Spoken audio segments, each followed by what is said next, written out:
جی میں سمجھ گیا آپ کا سوال. دیکھیں ان کا سوال یہ ہے کہ ماں کے قدموں کے نیچے جنت ہے، لیکن ماں اگر کچھ غلطیاں کر رہی ہے اور وہ ٹھیک نہیں ہو رہی ہے تو کیا ہم سختی کر سکتے ہیں اس کے اوپر، زبردستی اس کو اس عمل سے روک سکتے ہیں؟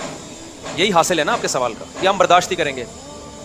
پہلی بات تو یہ کہ قرآن نے جو ماں باپ کے احترام کا حکم دیا تو یہ مانتے ہوئے کہ اگر وہ غلط ہیں تو بھی.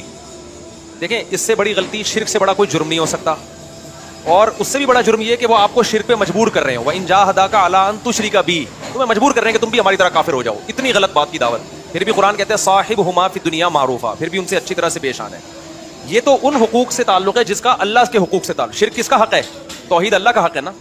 لیکن ایک بات خوب سمجھ لیں، اگر ماں باپ ظلم کر رہے ہیں، یعنی ظلم سے میری مراد ہے کہ مخلوق کے حقوق ضائع کر رہے ہیں، ظلم کر رہے ہیں، تو پھر ظلم سے بچانے کے لیے اولین کوشش تو یہی ہوگی کہ محبت سے.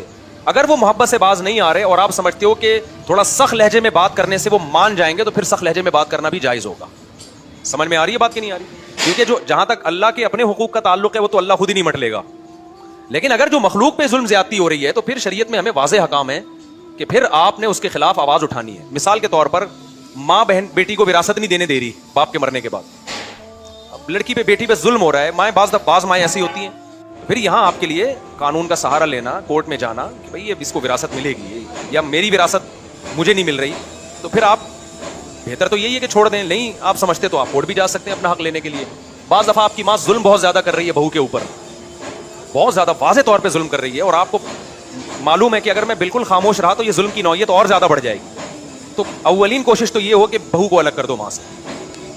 اگر آپ کو پتہ چلتا ہے کہ میری ماں ہی اس میں ظالم ہے تو بیوی کو کیا کرو، الگ رکھو ماں سے. پھر ماں رونا دھونا لگائے کہ نہیں میں نہیں رہ سکتی، تو بھئی پھر اس میں آپ پر ماں کی اطاعت لازم نہیں ہے، آپ کو الگ رکھنا پڑے گا، کیونکہ اپنے حقوق کے چکر میں دوسرے کے حقوق کا ضائع نہیں کیا جا سکتا. تو حتی الامکان کوشش کرو زبان نہ چلاؤ.